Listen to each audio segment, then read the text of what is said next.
Salut et bienvenue dans ce premier épisode de Procréativité. Aujourd'hui j'accueille J.C. Pierry qui est un photographe et vidéaste marseillais. Il est connu à l'international notamment grâce à ses vidéos de voyage et sa page Instagram. Il est également ambassadeur chez GoPro et son talent et sa créativité lui ont permis de travailler pour des grandes marques comme Red Bull, Mini, Club Med ou encore Karl Lagerfeld. On parle de son parcours, de l'importance de ne pas griller les étapes et de se lancer même quand on a très peu de matériel et qu'on est complètement amateur. JC nous parle également de sa passion pour l'image et le sens que ça donne à ses voyages. Enfin, il nous parle de l'importance de se diversifier au maximum pour développer sa créativité, entretenir sa passion et éviter la routine. Vous aurez également la chance de m'écouter bugger pendant au moins 30 secondes vers la moitié de l'épisode. J'ai hésité à le couper, mais je tiens ma promesse de ne pas faire de cut. C'est les aléas d'une interview sans fiche de questions et je trouve que ça rend plus authentique. J'ai eu énormément de chance car JC est la première personne que j'ai contactée pour ce podcast et il a tout de suite accepté de venir me raconter son histoire. Donc un grand merci à lui pour sa confiance. J'espère que cet épisode vous plaira. En tout cas, j'ai pris un immense plaisir à le faire et bonne écoute. Attention, on est parti. Bonjour J.C. Pierry, bienvenue dans ce premier podcast de Procréativité. Ça fait bizarre parce que quand on fait un podcast, on dit bonjour alors que ça fait déjà 10 minutes qu'on parle à la personne. Alors t'es finalement le premier cobaye pour cet exercice et ce podcast. Donc je t'explique rapidement le principe. On va essayer de parler un peu de tout et de rien. Ça sera plus une discussion qu'une interview parce que comme tu le vois, j'ai pas de feuilles, j'ai pas de questions, donc ça risque d'être un peu un défi. Mais voilà, on va plutôt parler de choses autour de la créativité. Et le but, c'est d'essayer de comprendre comment te viennent les idées, comment est-ce que tu développes ton esprit créatif et quels sont les enjeux d'avoir un métier créatif. Je vais te laisser te présenter et nous expliquer ton parcours, où est-ce que tu as commencé et qu'est-ce que tu fais maintenant. Salut, merci à toi déjà pour ce podcast là. Donc c'est assez nouveau déjà pour moi, j'ai jamais fait ça, donc c'est cool d'essayer ce petit concept nouveau pour moi. Et donc voilà, comme tu as dit, donc je m'appelle J.C. Pierry, je suis originaire de Marseille et j'ai commencé la vidéo il y a, on va dire réellement il y a 6-7 ans. Mais avant ça, j'ai découvert ce monde grâce tout d'abord au VTT et ensuite au BMX. Ok, donc plutôt vers 2010, c'est ça? Oui, même, on va dire même avant, mais bon, c'était juste des vidéos où j'avais piqué la caméra de mon père et on se filmait entre nous avec des petits montages. Je découvrais tout juste Vidéo Movie Maker sur PC. Je savais même pas comment on pouvait mettre une musique sur un montage, alors j'enregistrais ça avec un dictaphone à côté, c'était une horreur, mais en même temps c'est les meilleurs souvenirs et c'est de là que tout est parti. C'est de là que d'une première passion du vélo qui en est devenu un peu pas vraiment un métier, le vélo, mais bon, j'étais professionnel pendant quelques années. J'en ai pas vu, j'ai pas vécu du vélo vraiment, j'ai pas gagné ma vie grâce au vélo. Mais de ça, j'ai découvert une autre passion qui est la vidéo et la photo en même temps. Mais voilà. Donc t'as vraiment commencé par la vidéo ou c'est les deux en même temps? Non, par la vidéo. D'abord la vidéo parce qu'on faisait, on voyait pas mal de vidéos sur Internet. C'est le premier truc qu'on a vu avec des gars aux États-Unis qui sautaient des barres rocheuses, des trucs. Nous on voulait faire pareil avec nos petits vélos Décathlon, quoi. Et après, au fur et à mesure, on voulait essayer de faire des figures. Donc on est allé dans le skatepark à Marseille. Et là, des gars qui faisaient du BMX m'ont dit « Mais qu'est-ce que tu fais avec ton grand vélo ? Essaye pas de faire des figures. » C'est vrai qu'à l'époque, personne faisait des figures avec un grand vélo. Ouais. C'était n'importe quoi, alors qu'aujourd'hui, c'est devenu une vraie discipline. Et ils m'ont dit « Mais achète-toi un BMX, quoi. » Et donc, c'est de là que ça a changé, que j'ai acheté un BMX, que j'ai vraiment fait des figures au lieu d'aller dans la forêt. Et et la vidéo, donc j'ai commencé par filmer, on se filmait nous entre nous avec tes potes. Et c'est après, au bout, il y a 4-5 ans, où quand j'ai commencé vraiment à faire de la vidéo, à voyager, des choses comme ça, que je faisais en plus de la photo, parce que c'était un autre moyen de pouvoir immortaliser ce qu'on faisait, quoi. Ouais. Donc, et puis de les partager d'une autre façon. C'est vrai que c'est plus simple aujourd'hui sur les réseaux de partager une photo que de partager une vidéo. Une vidéo, c'est vrai, c'est beaucoup de travail derrière par rapport à une seule photo. Donc c'est aussi un moyen facile de partager beaucoup plus de contenu tout en restant dans la vidéo. Oui, tu peux. L'avantage des photos, surtout avec le format Instagram, c'est que tu peux vraiment avoir un suivi de chaque journée. Tu peux quasiment poster une photo, voire plusieurs photos par jour, alors que ça serait beaucoup moins simple avec la vidéo. Exactement. Alors, du coup, tu disais, on a commencé la vidéo parce qu'on voyait des personnes faire ça sur Internet. Est-ce qu'il y a des personnes vraiment qui t'inspiraient, des noms d'athlètes que tu suivais sur Internet? Je sais pas, par exemple, moi je sais que parce que j'ai fait du BMX aussi quand j'étais beaucoup plus jeune, mais moi je faisais de la race et on regardait les vidéos de Travis Pastrana avec Nitro Circus, tout ça. Donc je sais pas s'il y a des choses que tu suivais.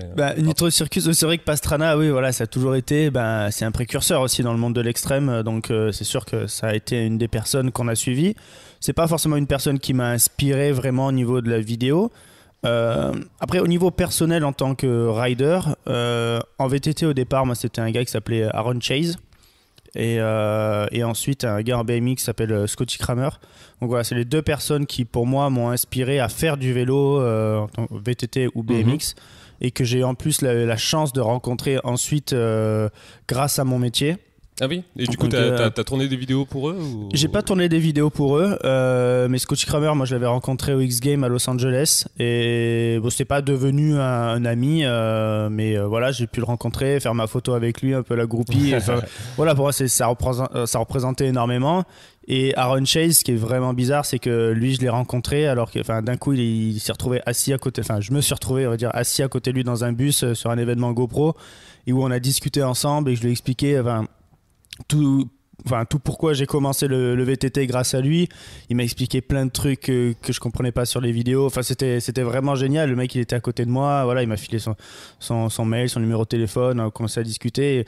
Et ça, c'était génial. Pour moi, c'est vraiment un aboutissement de se dire, ton idole qui t'a permis de faire tout ce que tu fais aujourd'hui, en gros, tu le retrouves à côté de toi, tu discutes et ça, c'était magique. Ouais, c'est super. Il y a une phrase en anglais qui dit work until your idol become your rival. C'est en gros... travaille jusqu'à ce que tes idoles deviennent tes rivaux et ça a été un peu peut-être pas qu'il y a eu une rivalité, mais en tout cas t'as réussi à finalement les gens que tu voyais derrière ton écran en étant petit, en rêvant, t'as réussi à te retrouver à côté d'eux, à échanger, quoi. C'est ça, exactement. Après, ça pouvait pas être des rivaux puisque moi je voulais pas être pro rider comme eux et vivre du vélo, mais c'est plus ils m'ont inspiré pour faire du vélo et de cette passion j'en ai découvert une autre, la vidéo, qui est aujourd'hui mon métier. Donc c'est vraiment à partir de ta passion première pour le VTT et pour le BMX que t'en es venu à la vidéo. Ouais. Est-ce que quand t'as commencé, déjà, est-ce que tu te rappelles la première fois que t'as utilisé une caméra, que tu t'es dit tiens, mais on va filmer Là, c'était aujourd'hui mon père a 64 ans et j'ai piqué sa caméra pour ses 50 ans. C'est la caméra qu'il a eu pour ses 50 ans, donc ça fait au moins 14 ans quand j'ai commencé à toucher une caméra. C'était un caméscope avec les cassettes et tout dedans. Ouais. C'était un truc horrible où tu pouvais. On rembobinait, des fois on rembobinait sur ce qu'on avait filmé. Ouais. C'était le montage, c'était le montage qu'il y avait en direct sur la cassette, quoi. Tu vois, on montait rien. En fait, tu faisais les montages. En gros, le montage commençait au moment où tu appuyais sur on et puis il finissait. Exactement. Et comme je savais pas faire un montage à ce moment-là, je savais pas qu'il y avait un logiciel de montage. J'avais mon dictaphone à côté avec une musique que j'avais enregistrée et il fallait que j'arrive pour que la musique soit sur le montage de la cassette, à mettre play et stop sur le dictaphone à côté. En fait, j'ai enregistré avec mon dictaphone à côté de ma caméra. D'accord. En fait, t'avais le son du coup directement dans la caméra après.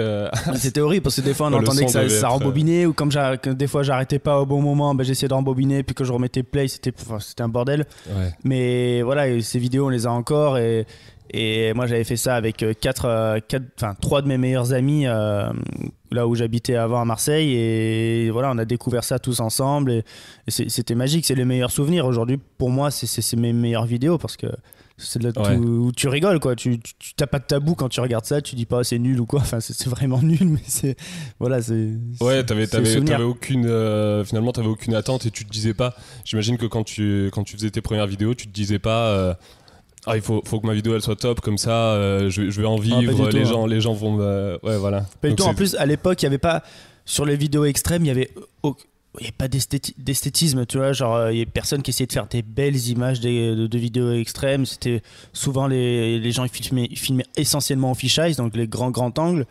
Et moi j'avais pas de fisheye, mais il y avait cet effet tellement le fisheye était grand, t'avais du gros vignettage noir tout autour, un peu dégueulasse, mais qui à l'époque c'était trop stylé d'avoir ça, tu vois. Donc nous ce qu'on avait, moi j'avais juste un petit grand angle.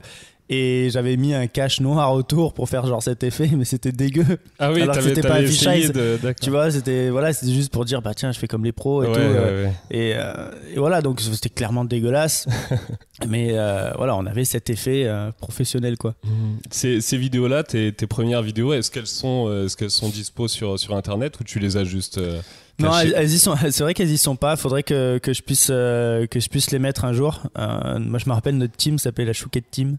Ouais, c'est complètement débile. Ça, c'est un délire de soirée. Voilà, c'est ça. Mais il faudrait que je les remette. Et puis même que j'ai pas mal de montages, enfin de vidéos de VTT que j'avais à la fin, que j'aimerais faire un petit montage rien que pour moi, pour un souvenir que voilà, j'avais pas fait de montage.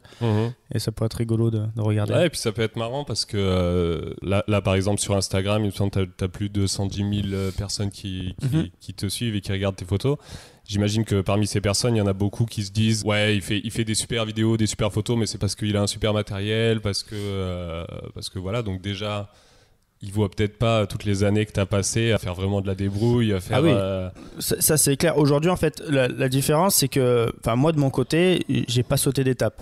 Ouais. Tu vois, genre, c'est un peu le problème de pas mal de jeunes aujourd'hui, parce que ça a pris une ampleur, la vidéo, aujourd'hui, avec un petit appareil à 1 000 €.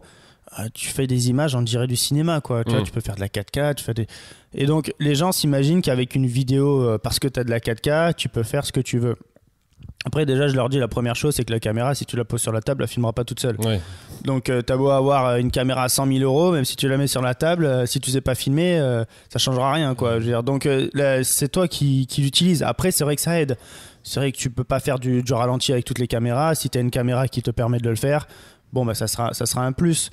Mais voilà, moi de mon côté, j'ai pas sauté l'étape. J'ai commencé avec un caméscope et au fur et à mesure, j'ai vu le matériel évoluer en fait. Je dis ça, on dirait un vieux, mais tu vois, genre, voilà, j'ai vu le matériel évoluer, je me suis adapté à ce matos-là.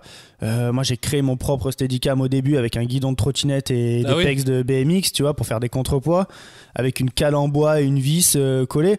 Et franchement, ça marchait. Tu vois, c'était nous dans le monde du sport extrême, et encore des mecs aujourd'hui le font parce qu'ils n'ont pas les moyens de s'acheter un Steadicam. Ils prennent un trépied, ils le mettent à l'envers, et en fait, ça stabilise un petit peu la caméra. Ils courent avec le trépied à l'envers, en fait. Ils le tiennent par donc t'as le trépied, t'as les 3 branches du trépied, et au milieu, au centre, t'as une branche aussi pour relever un peu le trépied. Et en fait, c'est cette branche-là qu'ils prennent à l'envers, à la main. D'accord. Et t'as les 3 branches dans le vide à l'envers. Et la caméra qui est opposée en fait, qui est tournée en 180 degrés. Ouais. Donc après tu retournes juste en image et les gars courent avec ça. Et donc ça veut dire qu'ils se font un Steadicam pas cher, tu vois. Ouais. Mais alors qu'aujourd'hui, tu peux t'acheter un Ronin stabilisé sur 3 axes pour 1000 balles, tu vois. T'as plein de trucs d'occasion, des Osmo, des GoPro Karma, enfin t'as tout aujourd'hui. Donc c'est vrai que ça devient beaucoup plus facile. Les gens ont l'impression que t'as pas trop le temps d'apprendre. Tu vois. Ouais, c'est sûr. Je vois par exemple avec la dernière GoPro qu'ils ont sorti, la 7. Ouais, voilà. Il y a le hyper smooth dessus. Tu appuies sur un bouton et puis tout est. Tu peux limite balancer ton bras dans tous les sens. La vidéo sera super stabilisée. Et ça, est-ce que c'est un truc que tu as l'impression qui te sert maintenant dans ton travail, d'être passé par cette étape un peu de débrouille? En gros, tu as passé tes 5-10 premières années j'imagine à vraiment faire avec les moyens du bord, à utiliser, je sais pas, peut-être du scotch et des bois pour faire des trucs sympas. Et au final, tu t'es peut-être jamais dit mais je peux pas faire une vidéo parce que j'ai pas le bon matos, parce que c'est la réflexion de beaucoup de personnes maintenant. C'est moi j'ai pas cette caméra, donc je peux pas filmer, alors qu'au final t'as besoin t'as juste besoin. Il y a une phrase d'une chanson d'Orelsan que j'aime bien, c'est si tu veux faire des films, t'as juste besoin d'un truc qui filme. Ouais. Et il y a beaucoup de gens qui oublient ça et qui se disent je pourrais faire des belles vidéos le jour où j'aurai ce matos là. Et au final, quand quand t'arrives aujourd'hui en 2018, tu commences la vidéo et tu commences tes premières vidéos, tu les fais avec un matériel qui est déjà top. le jour où tu vas avoir besoin d'un peu de créativité pour faire un plan qui sort de l'ordinaire, tu vas peut-être te retrouver coincé, tu vas te dire mince, mais j'ai pas le matériel, qu'est-ce qu'il me faut, il faut que j'achète un truc, tout ça, alors que... Clairement, mais de toute façon, on le sera toujours tous à un moment. Ça. Enfin, moi, aujourd'hui, je commence à le ressentir quand même sur certaines productions que je fais, quand je filme pour des voitures, des choses comme ça.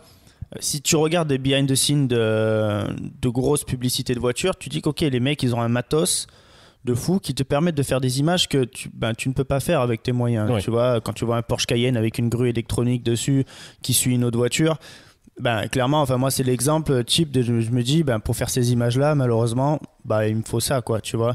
Et si tu veux pas pousser avec ton vélo, voilà, tu vois, si tu veux pousser plus loin, il te faut forcément aller plus loin dans le matériel. Après, il y a quand même beaucoup de façons de trouver des solutions pour arriver à quelque chose de pas équivalent, mais tu vois, assez proche, et dire que tu as quand même une belle image. Nous, on a fait avec mon pote Gabriel, il a une société qui fabrique des motos. Et on s'était dit, on va essayer de faire une petite vidéo qui dure 1 minute, vraiment typé pub, avec zéro moyen. Alors bon, les gens, quand ils voient la vidéo sur YouTube, ils se disent zéro moyen, t'as quand même un DX qui coûte 8 000 €, machin, bon. Ok, moi je te parle de zéro moyen dans le sens où je me suis pas mis avec une équipe de 10 personnes autour, avec des Porsche Cayenne, des grues, des trucs comme ça. J'ai pris ma cam, que ce soit un DX ou que ce soit un 550D, j'ai envie de te dire, ça aurait été pareil. Ouais. Voilà, moi c'est parce que c'est ma cam, j'avais pas à en prendre une autre. Mais en gros, ce qu'on a fait, c'est qu'on est parti, il y avait juste ma copine qui, elle, conduisait ma voiture pour faire des travelling de lui en moto. Moi, j'étais à l'arrière avec mon Ronin et ma caméra, tu vois. Alors, Ronin caméra, aujourd'hui, n'importe quel vidéaste, la plupart ont ça, minimum. Ouais. Donc, c'est pour ça que je parle de zéro moyen, tu vois. Genre, c'est parce que c'est un matériel que plus ou moins tout le monde a maintenant quand on fait la vidéo. Un stabilisateur et une caméra. Voilà. Et ensuite, c'est tout. Genre, il n'y avait personne d'autre, tu vois. Il y avait un ami qui faisait un behind the scene qui était là aussi. Et on a fait une vidéo, quand je la montre, on l'a tournée en moins de 3 heures. Le but, c'était de vraiment tourner en moins de 3 heures et on l'a montée le soir même. Et voilà, donc en fait, c'était un moyen de montrer aux gens qu'on peut arriver à quelque chose d'assez professionnel. Après, on peut toujours faire mieux, tu vois, mais en peu de temps et juste avec la créativité, quoi. Et leur montrer que le matériel, ça fait pas tout, quoi. Ouais. Et j'ai vu justement sur cette vidéo... Vous êtes vraiment en matériel comparé à ce qu'aurait fait une boîte de prod pour faire une pub à la télé. Les moyens sont vraiment dérisoires. Et tu aurais peut-être pu me dire, pour la séquence d'intro, surtout qui est en intérieur, vous auriez pu vous dire, il va nous falloir des lumières, il nous faut des spots, tout ça. Et au final, vous avez fait ça avec la torche de l'iPhone. Ouais, il y avait une torche d'iPhone et il y avait une lumière flash de mon pote Gab, qui est lui, Gabriel, qui est photographe. Et c'est une lumière qui est...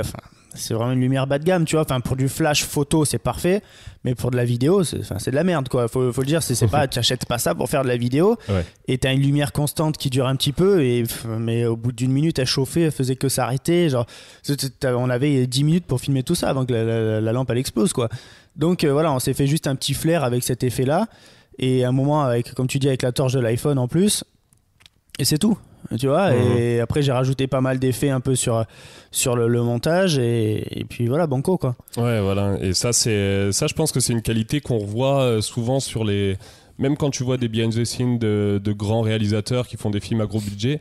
Tu vois que parfois ils ont eu un plan qui était vraiment dur à faire, il y avait aucun matériel adapté pour faire ce type de plan, et ils t'ont bricolé un truc, et tu sens que c'est des mecs qui sont passés par cette phase là au début de pas avoir de matériel. C'est ça. Et voilà, donc je pense que t'as un vrai métier derrière, c'est le métier de machino, tu vois, où t'as des mecs qui sont là que pour créer ce genre d'outils.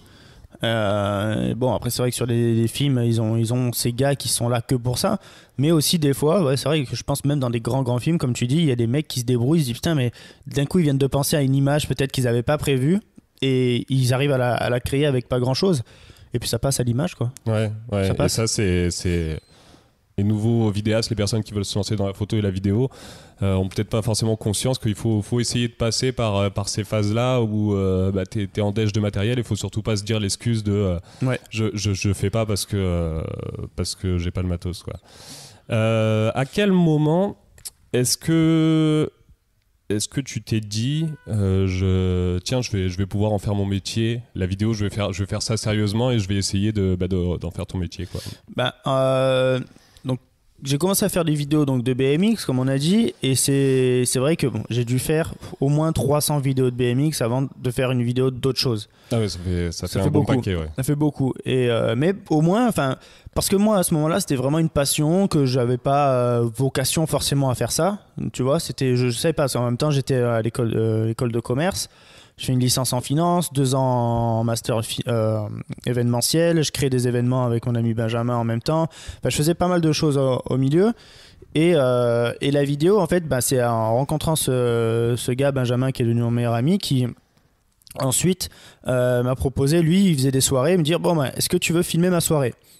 Je dis ouais, si tu veux, mais voilà, en toute honnêteté, j'ai jamais fait ça, je sais pas trop ce que ça va donner. Il me dit ouais, mais je te paye un petit peu et tout. Bon, c'est cool, tu vois. Donc tu commençais un peu à gagner ta vie avec des petites soirées. Première soirée que je filme, franchement, j'étais content du contenu. Lui aussi, je dis putain, c'est pas mal, quoi. Tu vois, genre on peut faire, peut-être on peut essayer de faire d'autres choses. Et de là, lui, un ami à lui avait la vidéo, il était DJ, il m'a dit ouais, tu veux pas faire mon clip de musique? Je dis bon, vas-y, on fait ton clip, on essaye, quoi, tu vois. Mais j'étais pas très confiant de moi, alors que je savais qu'une vidéo de BMX, j'avais aucun stress, ça faisait 300 vidéos que je faisais, tu vois. Je lui dis bon, j'ai l'habitude maintenant, mais ça, j'avais pas l'habitude, et c'est de là, voilà, que j'ai commencé à faire d'autres vidéos. Ça, c'était en quelle année à peu près Ça, c'était il y a 5 ans, quoi, 5-6 ans maxi. Ok. Et vers 2013. Ouais, voilà. Et donc, de là, après, j'ai commencé à faire d'autres choses. On m'a proposé à faire du mariage. Enfin, le mariage, je pense que c'est une bonne école. Moi, perso, aujourd'hui, j'ai arrêté parce que j'en peux plus, quoi. Tu vois, j'ai fait une surdose un peu. Ouais. Et que c'est pas trop ce qui me passionne. Mais il faut passer par là. Tu vois, par exemple, c'est quelque chose. Les soirées, les mariages, je pense que c'est des choses qui t'apprennent énormément parce que t'as pas le temps de réfléchir, en fait, tu vois, t'es obligé de prendre tout ce qui se passe, t'es livré à toi-même, en fait. Ouais. Et c'est beaucoup de... Et surtout, il y a des moments que tu dois pas rater, quoi. Le moment Exactement. où ils mettent la bague, où ils font le bisou, ils disent oui, faut pas que... C'est ça. Enfin, tu dois vraiment être sûr que toutes tes caméras sont au bon endroit, que t'as pas un problème de carte SD, un problème de batterie. Ah ouais, non, mais ça c'est clair. Et puis, dans le mariage, tu retrouves beaucoup de choses. Tu retrouves l'événementiel, tu retrouves les soirées, tu retrouves un peu la mode, tu vois, t'as un peu la cuisine avec... Ouais, aussi. Il y a un peu de tout. Donc, moi, je pense que c'est un bon exercice. J'ai fait ça pendant 3-4 ans à peu près, mais j'en faisais pas beaucoup, j'en faisais 5 par an maxi, tu vois, grand maximum. Ouais. Et voilà, ça me permettait d'avoir toujours une créativité. Je voulais pas en faire beaucoup parce que déjà je voulais pas être catalogué comme vidéaste de mariage. Ouais. Aujourd'hui on me contacte toujours pour en faire, mais je le redonne à des amis, tu vois, ça leur fait du boulot aussi, c'est cool. Et mais voilà, après il faut passer à une autre étape. Aujourd'hui j'ai voulu faire autre chose. J'ai besoin de raconter des choses maintenant. J'ai fait pas mal de vidéos après de voyage. Donc, par exemple, le BMX m'a fait voyager. M'a fait beaucoup voyager au départ. Ok, c'est grâce au BMX que t'as commencé à faire tes premiers voyages. Au début, moi, en fait, j'avais créé une compétition qui s'appelait Chill and Ride avec mon école de commerce. Et j'avais invité un ami américain que j'avais rencontré sur une compétition en Estonie. Donc moi, j'essayais de partir un petit peu sur quelques compétitions, mais j'étais pas bon en compétition. Tu vois, clairement en BMX, c'était pas mon style de riding. Moi, j'étais plus original, à créer des figures. Donc c'est plus, on va dire, c'est plus de l'image que je crée. Tu vois, genre j'avais des sponsors, mais ils aimaient ce que je créais. Et sur Internet, ça marchait bien, tu vois. Mais en compétition, ça marche pas. Et donc on est parti en Estonie, j'ai rencontré ce gars, je lui ai parlé de ma compétition, il est venu à Marseille, il a gagné la compète, il m'a dit JC, putain c'était top, si tu veux tu pourrais venir chez moi en Californie. Et je dis je regarde ce qu'il fait un peu, le mec il avait juste un skatepark dans sa maison. Tu vois, super, donc je regarde et je dis mais il a 6 des meilleurs riders du monde qui vivent chez lui en colocation, c'est juste le rêve américain sa baraque. Tu vois, et je dis waouh, je dis bon c'est bon, cet été je viens chez toi 2 mois, c'est parti quoi. Je savais pas parler anglais, j'étais nul en anglais vraiment, mais je me suis dit c'est l'occasion parfaite de partir, d'apprendre avec les gars, tu vois. Tu te retrouves dans la situation de devoir parler. Et de là, j'ai commencé à voyager. Je retournais chaque année aux États-Unis et chez lui, j'ai rencontré les meilleurs riders du monde là-bas, j'ai filmé pour eux et c'est comme ça que j'ai pu me faire un nom dans le monde de la vidéo, dans le sport extrême, tu vois. Ouais. Et c'est vrai qu'en même temps, juste avant de partir aux États-Unis, je suis parti aussi en Angleterre chez un ami qui s'appelle Mike King. Et lui, pour moi, c'était la référence de la vidéo en BMX. Tu vois, genre c'était un des premiers qui avait le culot d'essayer de mettre de l'esthétisme dans des vidéos de BMX. Okay, parce qu'avant les premières vidéos c'était surtout juste montrer ce qui se passe, réussir à filmer que la figure soit nette. Voilà, faut pas louper le mec, c'est tout, c'est le plus important. T'as filmé le mec, c'est bon, t'es le roi, tu vois. Genre c'est vraiment fish eyes, comme ça t'es sûr de pas le louper.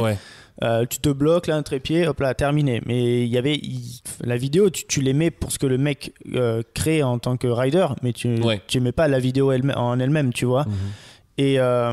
Et en fait, ce gars Mike King, lui, commençait à filmer avec du 50 mm, faire un peu des portraits, des zooms sur le vélo, des trucs comme ça. Il y en avait d'autres aussi qui commençaient à faire ça.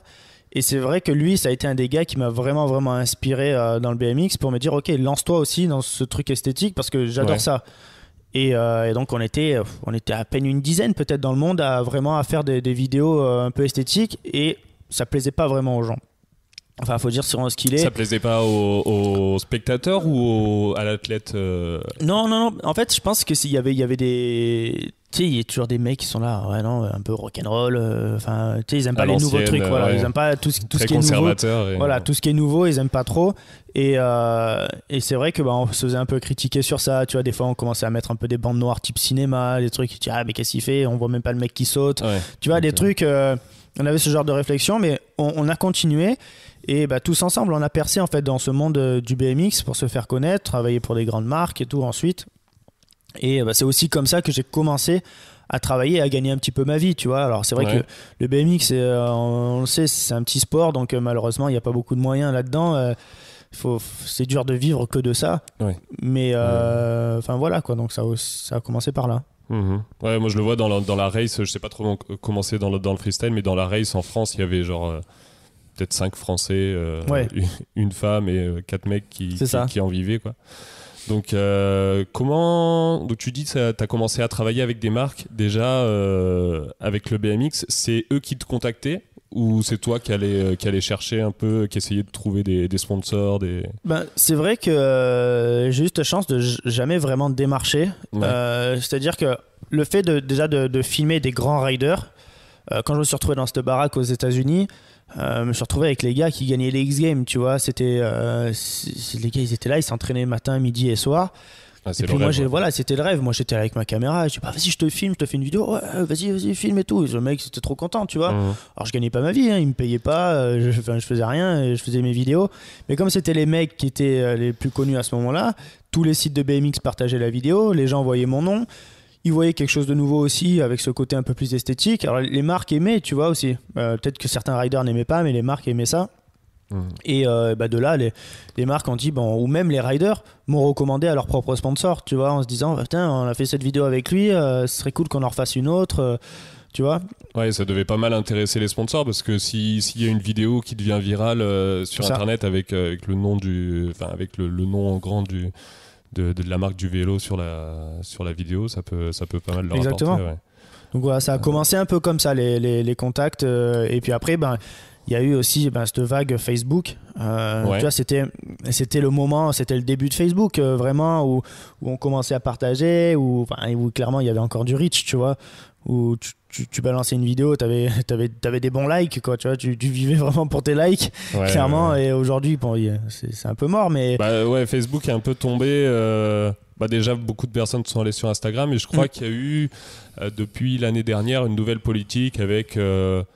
En gros, quand tu as une page Facebook, si tu mets une vidéo dessus, faut que tu payes pour qu'elle soit vue. Sinon, même les gens qui likent ta page, je crois qu'ils tombent pas dessus si t'as pas. C'est ça. Il faut aujourd'hui, malheureusement, sur Facebook, si tu mets pas un petit peu d'argent, tu perds ta visibilité. C'est le jeu aussi. Moi, je dis, j'en ai profité au bon moment. Ça a permis de me faire connaître, de faire du réseau grâce à ces vidéos. Ensuite, c'est vrai que même mon école de commerce, aujourd'hui, mon école m'a pas servi pour mon métier, mais m'a permis d'avoir un grand réseau d'étudiants qui aujourd'hui travaillent dans d'autres sociétés. Et c'est ces étudiants-là, j'ai fait des vidéos pour les associations à l'école. Et donc tu te fais connaître aussi via tous ces jeunes qui ensuite te font confiance, qui après arrivent dans la vie active, dans des sociétés. Et aujourd'hui, par exemple, tu vois, là on a pu travailler la semaine dernière avec chez Lagerfeld. Donc là, parce vu. que j'ai une de mes meilleures amies qui travaille là-bas, qui m'a recommandé, j'ai fait une première vidéo. Voilà, la femme, enfin le bras droit de Lagerfeld a adoré ça, et ça fait la 3e vidéo que je travaille avec eux maintenant. Donc c'est pas une question de piston. C'est juste qu'il y a un moment, ils aiment ton travail, ils le proposent à la personne, et je pense qu'à ce niveau-là, les mecs, c'est pas du piston, quoi. S'ils aiment pas ton travail, ils te disent non, ciao, tu vois. Donc s'ils me reprennent 3 fois, c'est que voilà, c'est plus une question de piston, c'est qu'ils aiment le travail, ils aiment l'entente qu'on a ensemble, etc. Et ça, pour moi, c'est c'est une énorme satisfaction quand même de pouvoir rentrer dans ce monde du luxe qui est ultra, ultra fermé. Tu vois, après, c'est sûr que si tu connais pas la personne, s'il y a personne qui t'introduit là-dedans, tu rentres pas. Il faut être honnête. Tu as beau être n'importe qui que tu veux, le meilleur du monde, s'il y a personne qui t'introduit, je pense que c'est impossible. C'est sûr que t'as peut-être une petite partie de chance, mais je pense que la vidéo sur laquelle ils sont tombés, qui leur a dit tiens, on aimerait bien le faire venir. Au final, si cette vidéo-là, tu l'avais pas bien travaillée, tu aurais laissé passer ta chance. Et donc, même s'il y a une partie de chance, il faut quand même toujours essayer de se donner à fond dans tout ce que tu fais, parce que même une petite vidéo que tu vas faire pour toi, que tu vas mettre sur YouTube, va y avoir 50 vues.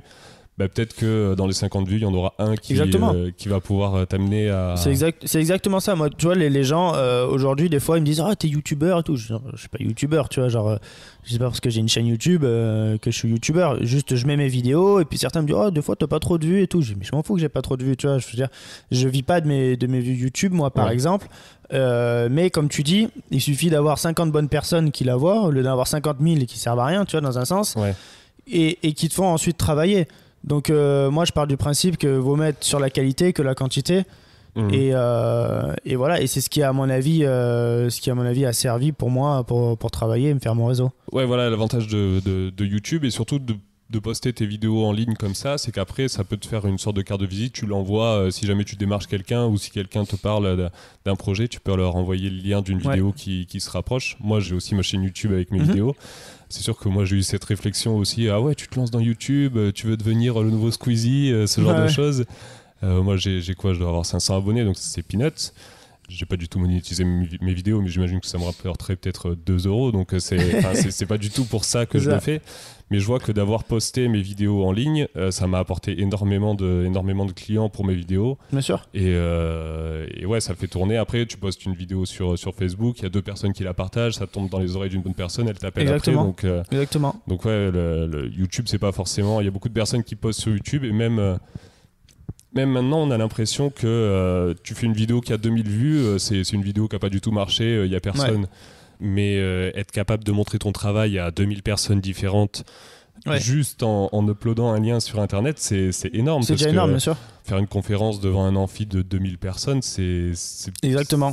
Quand tu reviens à ça, quand tu penses comme ça, c'est vraiment énorme en fait. C'est vraiment énorme. Ouais, ça te permet vraiment de populariser un peu ton travail.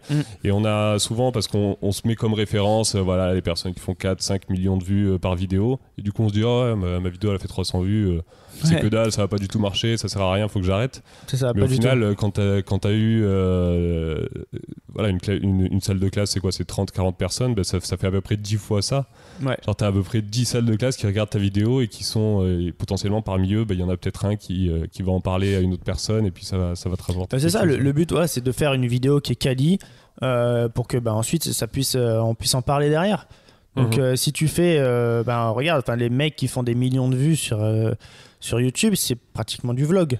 Tu vois, c'est souvent du vlog, des trucs qui, derrière, te font pas travailler. Ça, on va dire, waouh, super vlog, fais-moi un vlog, tu vois, genre, on t'appelle pas pour ça. Donc, c'est parce que ça intéresse plus les gens, alors que si tu fais une belle vidéo que tu as 2000 vues, peut-être derrière, tu vas plus gagner ta vie que le mec qui aura fait 3 millions de vues, tu vois, en fait. Donc, ça dépend. Après, ces gars-là, ils gagnent énormément d'argent via la monétisation YouTube. C'est pas le même milieu. Il faut savoir ce que tu veux faire dans la vie. C'est vraiment deux choses complètement différentes. C'est 2 choses différentes. Il faut savoir ce que tu as envie de faire. À savoir que ces gars-là aussi, soit ils ont trouvé un créneau énorme, ils se sont gavés, soit c'est parce qu'ils sont là depuis le début. Donc quand ils étaient là depuis le début, ils ont eu cet engouement, comme sur Facebook. Si tu étais là depuis le début, Instagram c'est pareil. eh ben, tu es dans les premiers. Si tu as su vraiment monter ta communauté dès le départ, ben, c'est pour ça que tu es parmi les plus hauts. Donc là, aujourd'hui, c'est vrai que c'est dur aujourd'hui de percer maintenant dans tous ces réseaux qui arrivent déjà. Ouais, qui commencent à devenir un peu sursaturés. C'est ça. Mais c'est pas pour autant que tu peux pas partager de la qualité. Ouais. Tu vois, alors tu viendras peut-être pas le nouveau Squeezie, mais ça veut pas dire que ce que tu vas partager, si t'as que 1000 vues, ben au moins tu vas faire plaisir à 1000 personnes, tu vois. Ouais. Donc il faut faut pas décourager pour tous ceux qui veulent se lancer, à mon avis. Chacun fait ce qu'il veut. Et puis souvent, il y a des personnes qui se lancent, qui font 5 vidéos et ils disent « Ah ouais, moi j'ai fait 5 vidéos, ça marche pas. Regarde, lui, il fait des millions de vues. » Le problème, c'est que autant les youtubeurs que les personnes comme toi, vidéastes, ils ont eu un énorme travail que tu vois pas forcément avant. Exactement. Voilà, ils ont peut-être sorti 1000, 2000 vidéos. Toi, tu as commencé par faire 300 vidéos de BMX. À l'époque, ça marche. Enfin, je veux dire, ça marchait pas du tout, entre guillemets, parce que c'était même pas sur Internet, quoi. Oui, c'est ça. Donc au final, t'avais quoi, 20 vues. J'imagine que tu le partageais à tes potes. C'est sûr que les premières vidéos, elles sont pas sur Internet et ça n'a pas de réel impact, mais voilà, c'est du travail. Tous ces youtubeurs, ils ont fait des centaines, des milliers de vlogs. Au départ, ils ont 15 vues et puis jusqu'à aujourd'hui, ils ont des millions de vues. Ouais. Donc, et souvent, on s'arrête un peu, on voit le produit fini, on dit, on a envie d'être comme eux, mais sans passer par les 10 ans de. Il faut pas. Ils veulent griller les étapes. Il y a beaucoup de gens. Moi, je vois des gens autour de moi qui veulent griller les étapes, et parce qu'ils sentent que s'ils grillent pas les étapes, en fait, ils vont être largués. Ouais. Tu vois, je pense, genre, ils se disent, ah ouais, non, mais je peux pas, là, il faut absolument que je fasse cette vidéo-là, je peux pas me permettre de faire des vidéos pourries avant. Je dis, mais comment ça? Je veux dire, tu suis pas professionnel d'un coup, quoi. Tu es forcément amateur à la base, tu vois, et t'apprends de tes expériences, de tes échecs, de tout. Et en fait, il y a tellement une pression aujourd'hui parce que beaucoup de choses deviennent plus faciles qu'avant quand même. Hein. Je veux dire, t'as pas besoin maintenant de 6 ans d'expérience pour faire ce qu'on fait aujourd'hui. Ouais. Grâce au matériel aussi, ça aide. Mais t'as pas besoin de 2 semaines non plus. Enfin, en 2 semaines, voilà, tu peux c'est ça. Tu peux pas sauter les étapes et dire, ok, maintenant, ça y est, je trouve un client qui m'envoie à l'autre bout du monde gratuit, et payé en plus pour faire une vidéo de voyage. Ouais. Il y a un moment, faut être réaliste quand même. Donc moi j'ai voyagé à mes propres moyens, j'ai fait pas mal de vidéos gratuitement parce que j'avais besoin de contenu et après c'est là que tu commences à trouver des clients qui te payent après pour voyager et faire tes vidéos, quoi. Ouais, tu dis qu'il y a beaucoup de personnes autour de toi qui vraiment ont le syndrome un peu du perfectionnisme, à se dire il faut faire la vidéo, faut qu'elle soit parfaite, faut que ma première vidéo elle buzz. Est-ce que c'est un truc que tu as déjà eu, toi? Parce que moi je sais que je l'ai pas mal. Souvent pendant 2 semaines, je vais pas sortir ma vidéo tous les soirs. Je vais venir peaufiner quelques trucs parce que je me dis celle-là il faut qu'elle soit. C'est celle-là. Si je rate celle-là, après toute ma vie est foutue. Enfin, on a l'impression que c'est qu'on fait une vidéo et c'est celle-là qui va déterminer un peu tout notre avenir. Est-ce que ça t'arrive parfois aussi d'accorder un peu trop d'importance à une vidéo, ou c'est quelque chose que t'arrives à... Avant, je pense un peu plus avant, moins maintenant, parce que je vois que si j'avais juste changé ça ou ça, peut-être personne l'aurait vu, tu vois. Et en fait, aujourd'hui, je suis arrivé à un moment où il faut quand même que j'arrive à gagner du temps maintenant, tu vois. Avant, c'était plus... j'aurais pu passer des heures, des journées, des semaines sur une vidéo et me dire, putain, il faut que ça soit ouf. Et là, maintenant, aujourd'hui, je suis arrivé à un moment où je veux pas trop rentrer là-dedans parce que après c'est ma vie personnelle, je sais pas comment expliquer, mais il y a un moment tu arrives aussi à une saturation de travail. Moi aujourd'hui c'est vraiment du non-stop, j'ai aucune notion des jours, tu vois, genre je sais même pas ce que c'est un week-end, un jour férié. Tu vois, vraiment j'ai aucune notion et en fait je voudrais retrouver un peu cette notion là et donc c'est pour ça que maintenant j'essaie de faire les choses, on va dire, vite et bien. Ouais. Toi, le mieux possible et pas m'attarder sur des trucs qui derrière te rapporteront très peu, tu vois, forcément quelque chose, parce que si tu fais mieux c'est toujours mieux d'améliorer ta vidéo, mais prendre le pour et le contre de tout le temps en plus que tu vas mettre, alors que peut-être ce temps là tu aurais pu te poser, tu vois, faire d'autres choses et pas que travailler et prendre un cours de vie normale, tu vois, à un moment, parce que nous on voit, on travaille à peu près 9h le matin, je commence, mais des fois je finis à 11h, tu fais 9h 11h tous les jours, Enfin, Ouais, moi, c'est pas une vie normale, tu vois. Genre, ouais. c'est clairement pas une vie normale. Après, il faut savoir ce qu'on veut. Donc, moi, je regrette pas ces années avant passées où je travaillais encore plus que ça. C'était parce qu'en même temps, je faisais de la vidéo, de l'événementiel, mon école, du BMX, tout ça mélangé. C'était démentiel, tu vois, de mon côté. Ouais. Mais voilà, maintenant, j'essaie de plus de me poser et de faire des choix quand même. Mhm. Je sais plus, il y a un truc que je voulais dire. Mince, j'ai perdu le fil. ça sera peut-être coupé au montage, ça. Il y avait... donc là, on disait quoi? On disait que... complètement... je suis parti ailleurs, là. Désolé, JC. T'inquiète. J'avais... Ça m'énerve parce que j'ai un truc derrière la tête où je me dis c'était intéressant, mais Là, tu disais peaufiner les montages. ouais, ben voilà, exact, c'était là-dessus. Ouais, surtout quand au final, quand tu peaufines trop un seul montage, tu te coupes peut-être la possibilité d'en faire un autre, quoi. Si tu passes, disons, un montage que tu aurais pu faire en 10 heures, tu vas passer 10 heures de plus à te dire ouais, là il faut que je change ce petit détail, tout ça. Au final, tu aurais peut-être pu envoyer la vidéo sans le détail et en faire une autre, enfin passer 10 heures sur une autre vidéo, et au final, ça t'aurait peut-être rapporté plus que d'essayer de faire une vidéo parfaite qui, au final, sera jamais parfaite, en fait. Exactement. Enfin, moi, je suis d'accord avec toi. Après, moi, c'est vrai qu'aujourd'hui, c'est plus un gain de temps parce que les vidéos... Enfin, moi, aujourd'hui, je fais pas des vidéos pour faire des vidéos. C'est-à-dire que toutes les vidéos que je sors, c'est pour un client. Aujourd'hui maintenant, donc c'est rare de faire une vidéo que pour moi, à part mon showreel que je fais pour mon site internet, tu vois, où là par contre je vais le peaufiner parce que c'est ma carte de visite, tu vois, c'est un showreel pour un vidéaste, c'est son CV, donc là voilà, c'est ça que tu vas peaufiner au maximum et tout. Mais après c'est vrai que si je peux faire 2 montages en 2 jours au lieu d'en faire qu'un, eh ben ça me fera un jour de libre après, tu vois, et je pourrais faire autre chose et vivre un petit peu plus, quoi, tu vois, une vie à peu près normale, un petit peu normale. C'est vrai que là, par exemple, là c'est la fin de l'année et je me suis un peu accordé une petite semaine tranquille où je me dis bon tu te poses et puis on réfléchit pour l'année prochaine et c'est reparti. Mais ça fait du bien, tu vois. Il y a des moments. Moi, j'ai vécu des moments de montage. En fait, le problème, c'est les voyages. Enfin, problème oui et non. C'est vrai qu'aujourd'hui, c'est bizarre de se plaindre de voyager, tu vois, parce que c'est le rêve et c'était mon rêve. Mais quand on partage sur Internet, sur Facebook, enfin sur Instagram, tout ça, nos voyages, tu vois que les bons côtés, parce que c'est le but de partager que les bons côtés, faire rêver les gens. Tu vas pas montrer le moment où t'attends 1h30 à l'aéroport et que t'es en train de faire ton encore 1h30. montage. 1h30, t'es gentil, quoi. Ça serait logique que t'attendes 1h30, mais c'est ça le problème. Moi, j'ai calculé l'année dernière, j'ai passé depuis 3 mois dans les transports en un an. Ah ouais. Mis bout à bout avec tous les avions, les bus, les attentes, tout ça, j'ai passé 3 mois sur 12 dans les transports. Ah vache. Donc c'est énorme, tu vois, genre et en fait ça tu le vois pas, mais ça dans ta tête, il y a un moment tu pètes un plomb, quoi.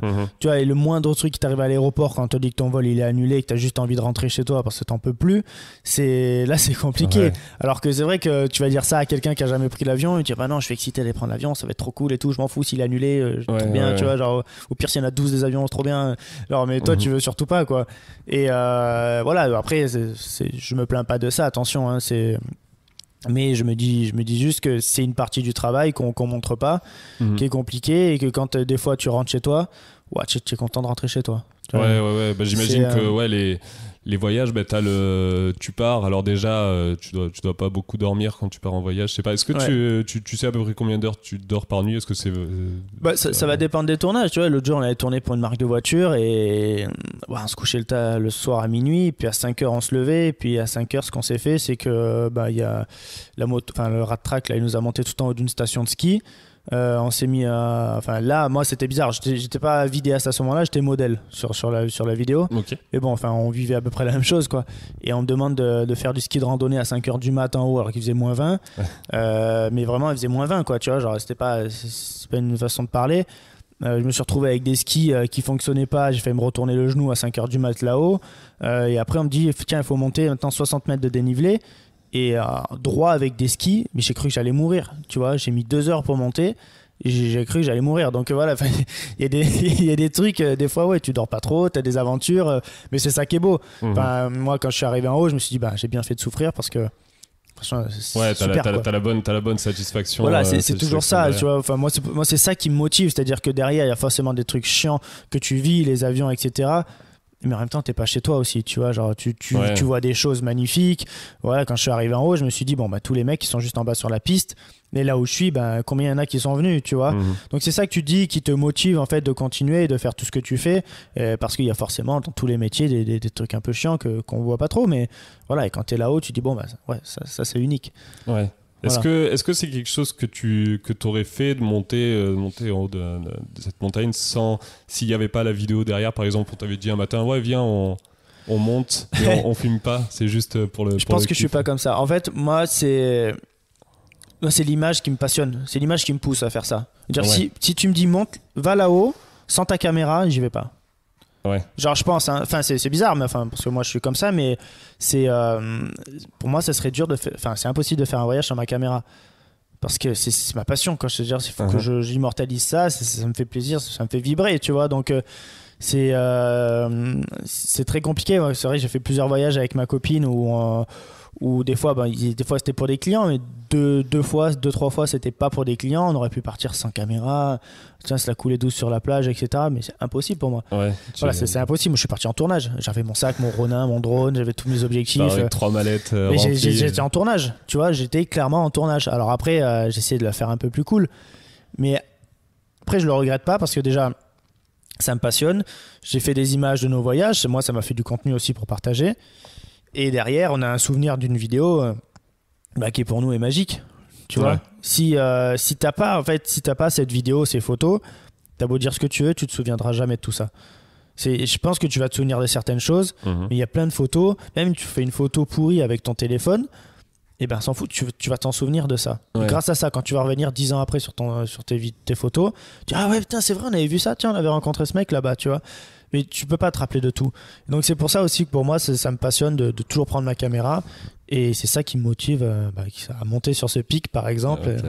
Voilà. Ouais, je me retrouve un peu là-dedans parce que moi j'ai l'énorme chance d'avoir des parents qui adorent voyager. J'ai toujours un peu voyagé quand j'étais petit, mais j'avais l'impression d'être un peu un extraterrestre parce que je faisais partie des rares personnes qui aimaient pas trop voyager. Enfin, moi, c'est-à-dire que c'est le truc, je me disais pas, ouais, super, on va voyager. Je me disais, ouais, bon, c'est sympa, mais le jour où je serai rentré chez moi, ce sera un peu cool.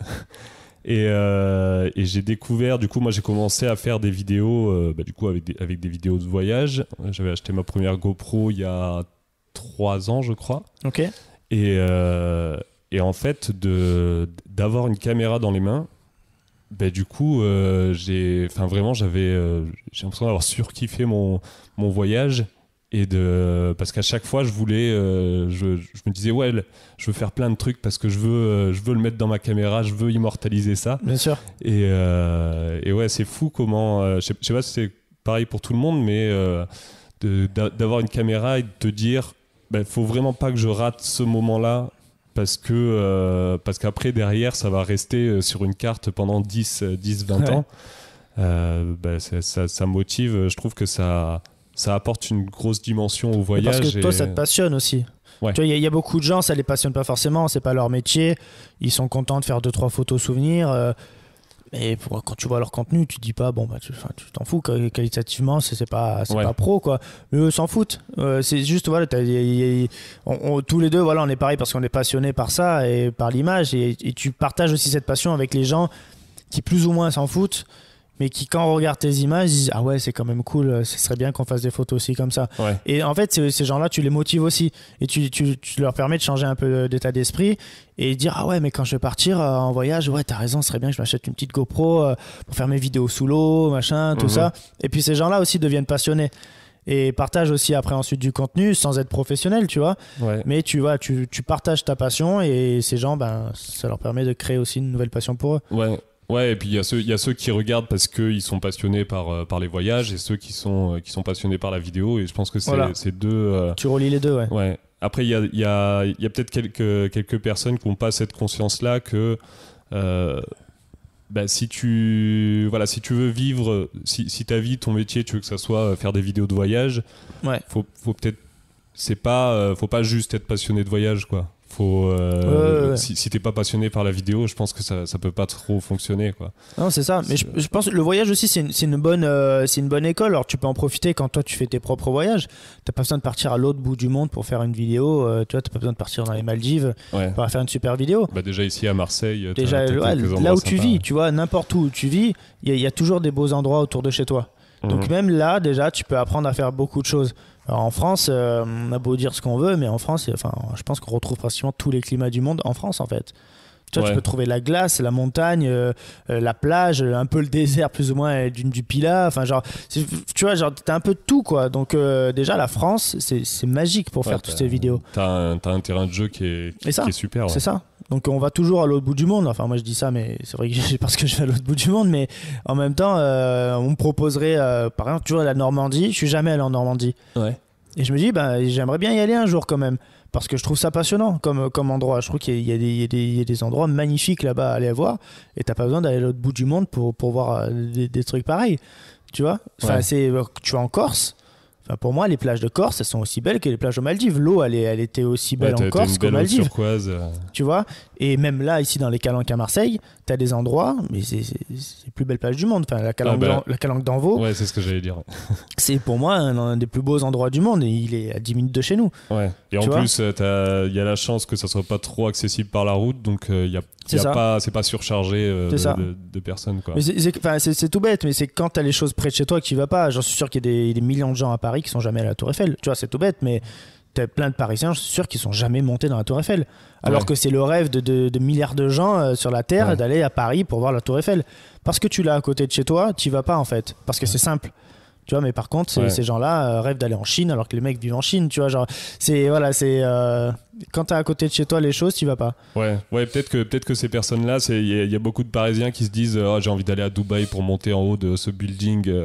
Et puis à Dubaï, t'as les mêmes personnes qui se disent moi j'ai envie d'aller à Paris pour aller en haut de la Tour Eiffel. Et chacun va pas Exactement. dans le. Moi, par exemple, je suis monté en premier dans la Tour Eiffel à Las Vegas avant de monter dans celle de Paris. Ah oui. Tu vois, c'est le parfait exemple. Ouais. Tu vois, genre, je suis allé à l'autre bout du monde pour monter dans une fausse Tour Eiffel, alors que j'ai lavré à 6 heures de route de chez moi et que je suis jamais allé. Ouais. Tu vois, enfin, je suis allé maintenant, mais je suis allé après, quoi. Mm-hmm. Et voilà, c'est le parfait exemple de dire, t'as ça à côté et tu vas pas, quoi. Ouais. Tu vas dans la fosse. ouais, carrément. Est-ce que une question que je voulais te poser, est-ce que les voyages que tu fais, le fait de changer toujours d'air, de culture, de paysage, est-ce que tu as l'impression que ça t'apporte de la créativité, de l'innovation dans tes vidéos, pour tes photos, pour améliorer Moi je pense que clairement, parce que si tu fais tout le temps la même chose, tu peux plus avoir de créativité. À un moment, soit tu es un extraterrestre, tu trouves des idées tous les jours, mais c'est un peu compliqué, je pense. Tu vois, c'était comme quand je parlais des mariages, j'arrivais à un moment où je voyais plus trop ce que je pouvais faire de plus. Tu vois, donc c'est pour ça que j'ai arrêté. Parce que pour moi, si je suis pas créatif, si ce que je crée ne me plaît plus, ça va pas plaire au client. Ou peut-être ça va lui plaire parce que je vais refaire un copier-coller d'un autre mariage. Lui, il va pas voir la différence parce que c'était pas son mariage avant. Mais moi, ça me passionne pas. Donc quand ça me passionne pas, c'est plus intéressant. Donc la créativité, c'est ultra dur d'en avoir. Et je pense que dans ces voyages-là, si tu vas aux Maldives, quand tu vas au Bali, et si d'un coup, là, comme le dernier voyage que j'ai fait, je suis allé en Tanzanie, ça n'a rien à voir. Tu vois pas du tout les mêmes choses. Et en Maldives, des animaux, il n'y en a pas beaucoup, quoi, tu vois, à part sous l'eau. Et en Tanzanie, tu vas que pour les animaux, par exemple. Ouais. Tu vois, ou un peu les populations. Il y a des super photos du safari que vous avez fait où tu on a fait un safari. C'était magnifique. Donc d'un coup, tu fais un autre type de contenu parce que ce que tu as en face de toi, c'est totalement différent. Je pars pas en Tanzanie faire une vidéo de plage, tu vois. Donc si j'avais envie de montrer des plages, je peux pas. En Tanzanie, j'avais pas le droit au drone. Mais il y a pas de drone, tu vois. Genre c'est comme ça, c'est réglé. Et au moins, ça t'oblige aussi à travailler ta créativité, à voir les choses autrement. C'est vrai qu'aujourd'hui, le drone, c'est une facilité. Dans un montage vidéo, ça apporte un petit plus, ça apporte de la grandeur et tout, et c'est facile, ça te fait vite ton plan d'intro, ton plan de fin. Toi, tu as vite trouvé comment tu vas monter ta vidéo grâce à ça. Et là, je me suis dit, comment je vais faire sans drone, par exemple. Parce qu'aujourd'hui, on utilise tous un drone pratiquement. Comment tu fais sans drone? C'est là qu'il faut être créatif, tu vois. Et après, par exemple, sur les voyages, maintenant, moi, c'est pour ça que je veux passer à autre chose. C'est-à-dire que j'ai eu cette créativité, cette passion et tout pour faire ces vidéos de voyage, mais à un moment j'ai envie de passer à autre chose et raconter des choses, Tu vois, raconter une vraie histoire derrière. Parce qu'on fait des belles vidéos de voyage, mais tout compte fait, il y a des milliers de gens qui font des belles vidéos de voyage et qui, en fin de compte, derrière, ne racontent rien.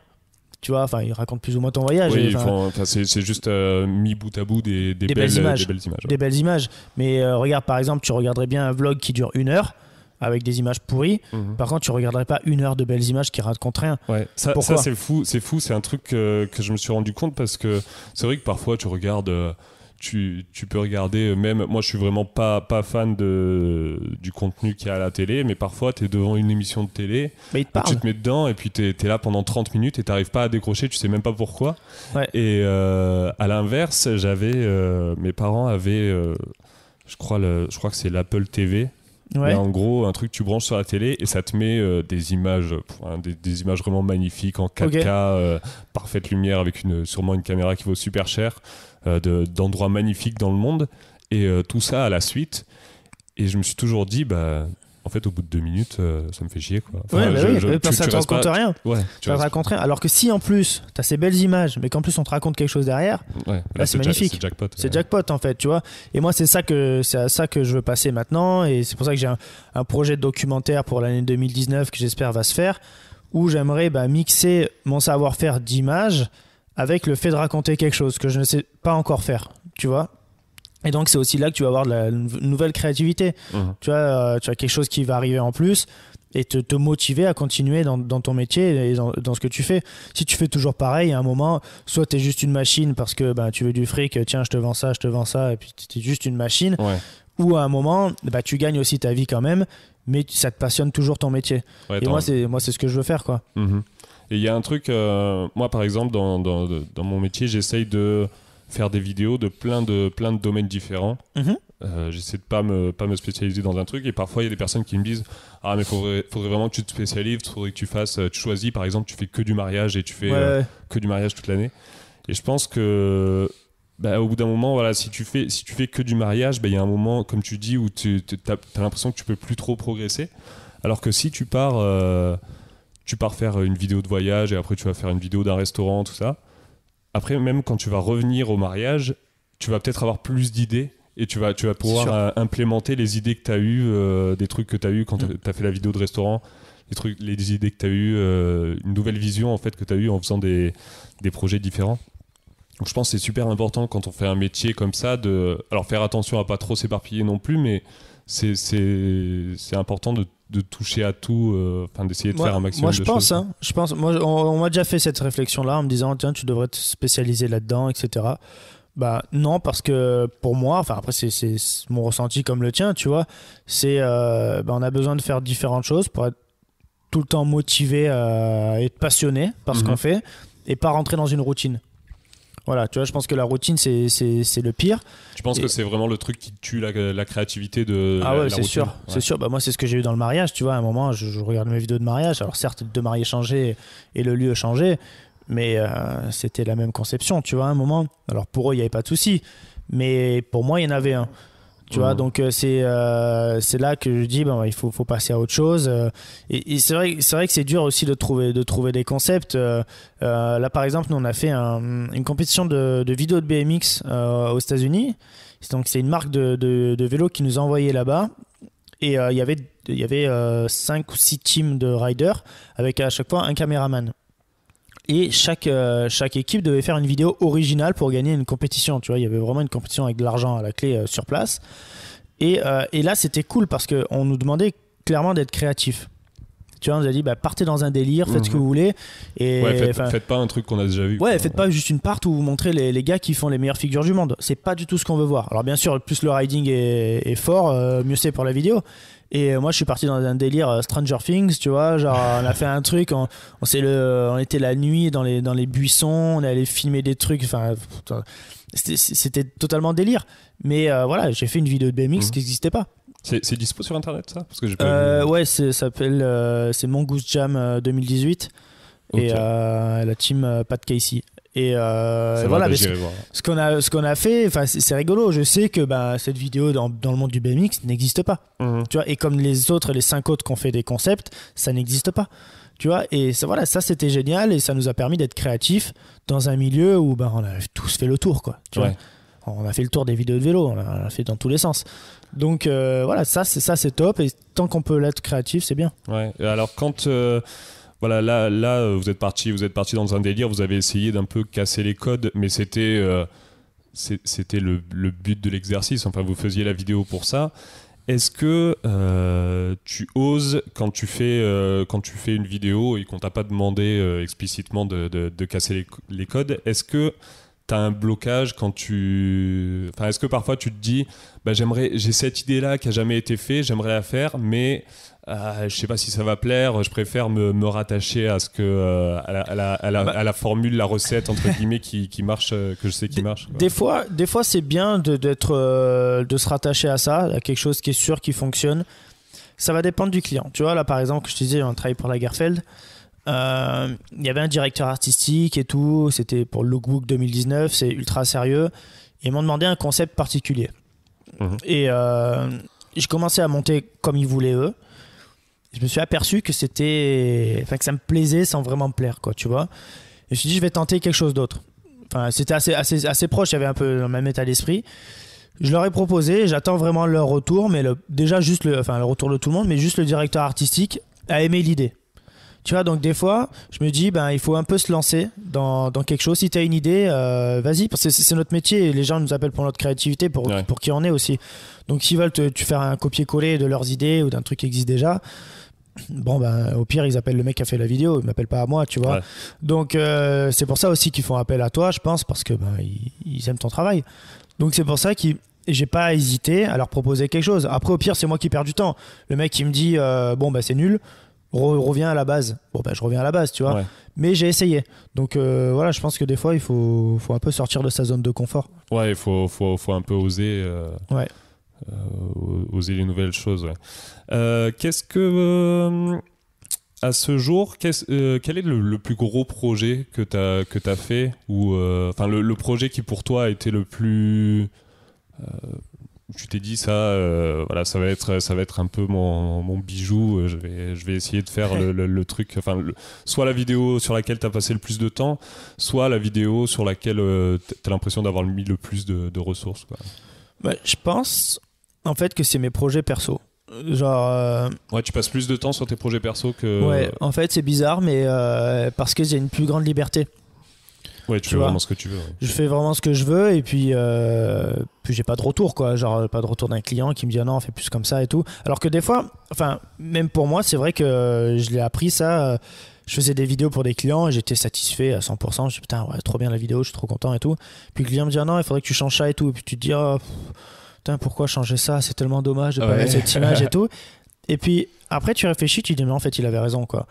Et tu regardes ce qu'ils t'ont dit et tu dis ouais, c'est pas si mal en fait, tu vois. Donc c'est vrai que je réfléchis, et ça m'a donné aussi après ce côté de donner un peu plus de temps à mes vidéos perso pour les approfondir.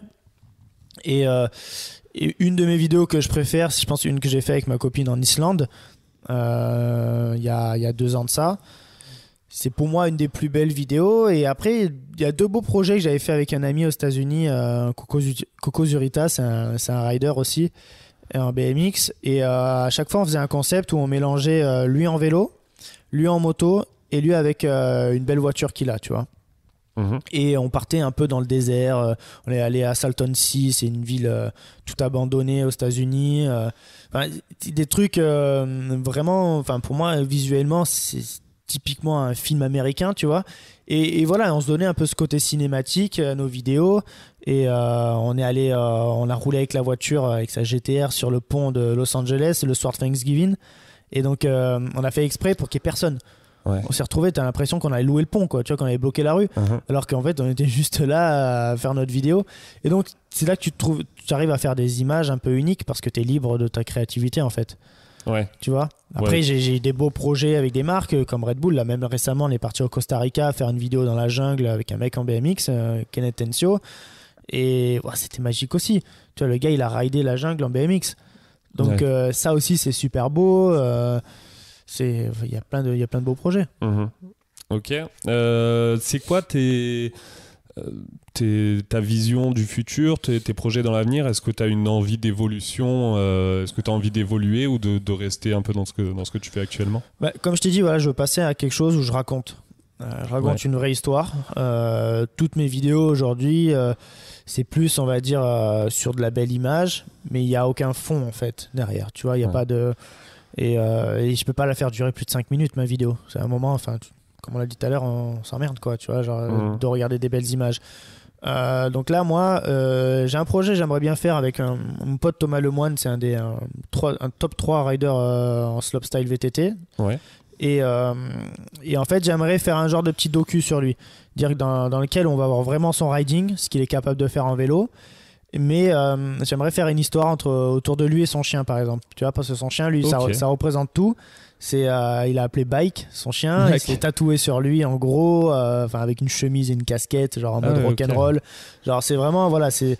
Et je me dis qu'il y a quelque chose à raconter. Au lieu d'aller faire une vidéo de lui en VTT et montrer juste ce qu'il sait faire, comme tout le monde a déjà fait, clairement, et qui buzzera pas non plus. Parce que ça va marcher dans le monde du VTT. Les gens vont être contents de voir ces figures-là.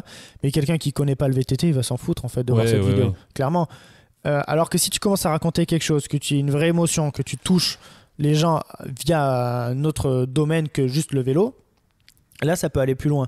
Tu vois, et moi c'est ça que je veux partager, une vraie émotion, et je pense qu'il y a une vraie symbiose entre lui et son chien, et on peut créer une vraie histoire. Donc ça, moi, c'est un projet que j'aimerais qu'on a commencé un peu à écrire tous les deux, mais bon voilà, c'est juste un projet, c'est un one shot qu'on va dire. Et ensuite je suis en train d'essayer de monter un genre de documentaire sur la photographie, avec une boîte de production qui s'appelle Bonne Pioche sur Paris, par exemple ils ont réalisé la marche de l'empereur. Je sais pas si tu connais ce docu sur les manchots en Antarctique. Oui, sur les manchots empereurs, ouais. Donc voilà, cette boîte de production, c'est assez vieux, ça a 10 ou 15 ans. C'est un moment maintenant, mais c'était oscarisé meilleur documentaire, genre, tu vois. Ouais, je l'avais vu, et moi, vu au cinéma. Cette production, ça fait 2 ans qu'on travaille ensemble, enfin qu'on parle ensemble, et aujourd'hui ils veulent vraiment me faire confiance sur un projet que je leur ai apporté et qu'on a développé ensemble, où j'aimerais, en gros, on va créer j'ai une bucket list de photos que je rêve de faire, que j'ai pas pu faire dans le monde encore. Et en gros, faire des épisodes. Ce serait pas un docu, mais plus des épisodes où je partirais dans ces pays où je veux aller pour faire cette photo-là. Où je partirais normalement avec un influenceur aussi avec moi, pour le faire découvrir un peu cette aventure. Souvent un influenceur qui est peut-être pas dans le monde de l'aventure, tu vois, genre qui n'a peut-être rien à voir genre un mec qui fait de la cuisine, voilà, peut-être, tu vois, voilà, c'est vraiment un gars, voilà, qui a rien à voir, pour lui faire découvrir mon environnement, qui peut-être pas photographe non plus ni vidéaste, qui connaît rien à l'image, et partir avec lui, découvrir un peu cet endroit, et parler aussi un peu d'écologie au milieu, rencontrer soit des scientifiques, des guides, pour qu'ils nous expliquent un peu qu'est-ce qui se passe dans ces endroits-là. Et donc c'est vraiment pour apporter aussi cette touche sur l'écologie que j'aimerais un peu développer l'année prochaine.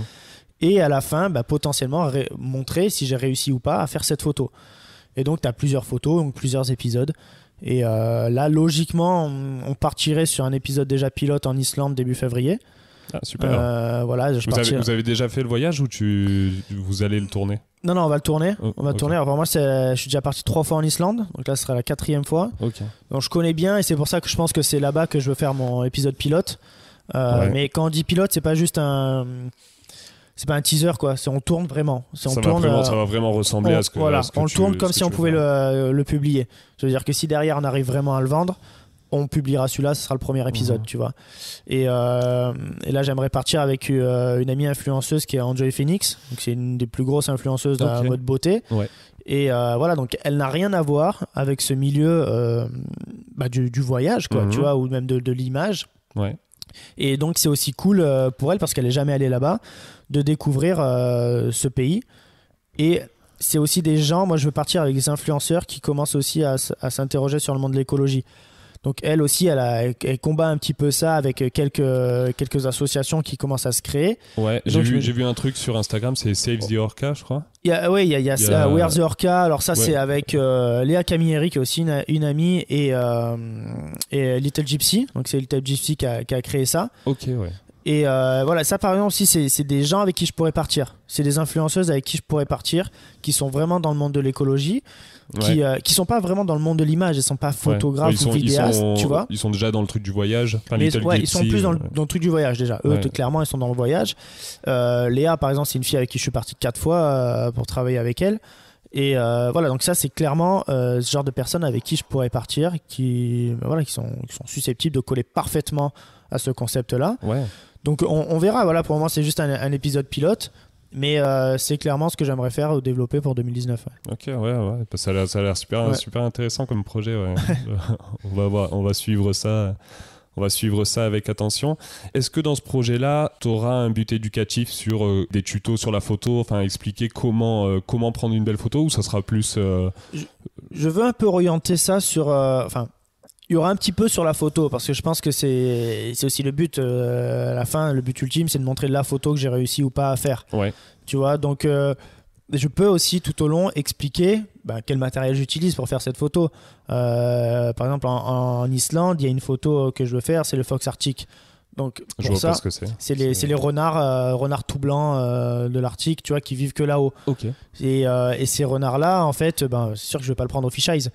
Tu vois, donc clairement, ou alors c'est que j'ai vraiment beaucoup de chance. Ouais. Mais voilà, expliquer quel matériel je vais utiliser, quel zoom, pourquoi, des réglages. Voilà, je peux, mais pas aller dans le tuto, c'est pas un tuto YouTube, quoi, tu vois, non plus. Mais ça peut intéresser les gens, que ce soit des professionnels ou des amateurs. Ils disent, ah ouais, c'est vrai que pour faire cette photo-là, faut quand même un bon zoom, ou, tu vois, ou comment faire une photo de grotte de glace. Ah oui, il faut un trépied, pourquoi, tu vois. Des trucs simples, mais juste pour que les gens comprennent que quand même, pour faire cette photo, faut un peu faire ça, quoi. Ouais. Moi, il y a quelqu'un qui fait des vidéos... vu qu'on parle de photos animalières, sur la photo animalière, ça s'appelle Fab Wild Pics. Je sais pas si tu vois. Non, ok. Ok, j'aime beaucoup parce qu'il fait des vidéos où il explique comment est-ce qu'il va prendre ses photos animalières, donc comment il va photographier un renard. Super. Et voilà, il explique, alors sans être vraiment dans un format de tuto où il va pas t'expliquer comment il retouche sa photo sur Lightroom, tout ça, mais pendant qu'il fait son vlog de sa journée où il va photographier un renard, il va te dire là j'utilise une focale, j'utilise un gros zoom, et puis je vais essayer de me placer à tel endroit pour avoir ça comme fond dans ma photo. Et il t'explique aussi pas mal de trucs sur par exemple, il va prendre une espèce d'oiseau et il va dire ceux-là il voit pas très bien, donc t'es pas forcément obligé d'être camouflé, par contre il faut tel truc et tout, donc je trouve ça pas mal intéressant. Par exemple, il y a un épisode où il disait que pour photographier tel ou tel animal, je sais plus lequel c'est, vu que c'est des animaux qui vivent dans les forêts je crois qu'on appelle ça les forêts de feuillus. Genre en gros, les forêts où tu as toujours plein de feuilles par terre, où quand tu marches dessus, ça fait comme si tu marchais sur des chips.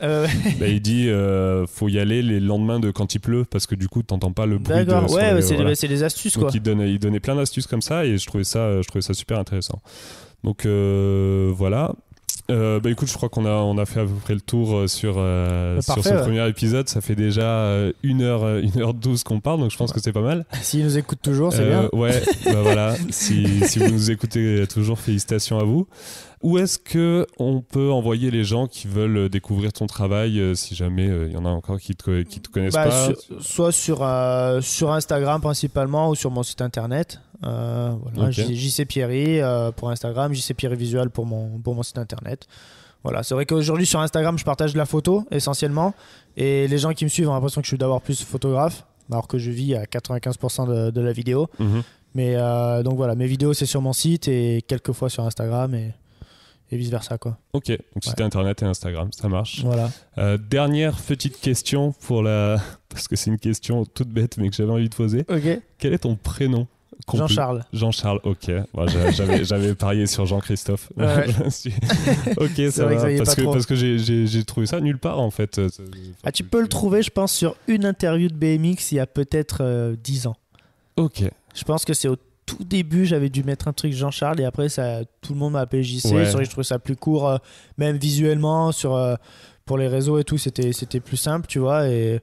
Et voilà, après mes potes proches m'appellent Jean-Charles pour déconner, parce qu'ils veulent se foutre de moi, alors je m'en fous, moi, mais mes potes proches m'appellent Jean-Charles, mais sinon c'est JC, pas de soucis. Ok, ça va. Et aux États-Unis, quand tu te présentes comme JC ou JC? JC, hein. JC, ouais, à l'américaine. Américaine. Ok, c'est beau. Ça va. Bon, merci JC. Merci à toi, c'est cool. Peut-être à une prochaine. J'ai dans l'idée de les personnes qui passent sur le podcast, de peut-être les re-interviewer 1 an ou 2 ans après, plus tard, pour essayer de voir une évolution. Donc voilà, si jamais ça t'intéresse, on pourra peut-être faire ça. Ça va, merci. Merci à toi. Merci, ciao. Merci d'avoir écouté cet épisode jusqu'au bout. Si ça vous a plu, pensez à vous abonner sur iTunes ou SoundCloud et à suivre Procréativité sur Instagram, Twitter et Facebook. Si vous voulez passer au niveau supérieur et me donner un énorme coup de pouce dans la promotion de ce tout nouveau podcast, vous pouvez mettre une note dans la section avis de iTunes ou de l'application podcast et parler de Procréativité autour de vous. Encore un grand merci à vous. À la prochaine pour l'épisode numéro 2.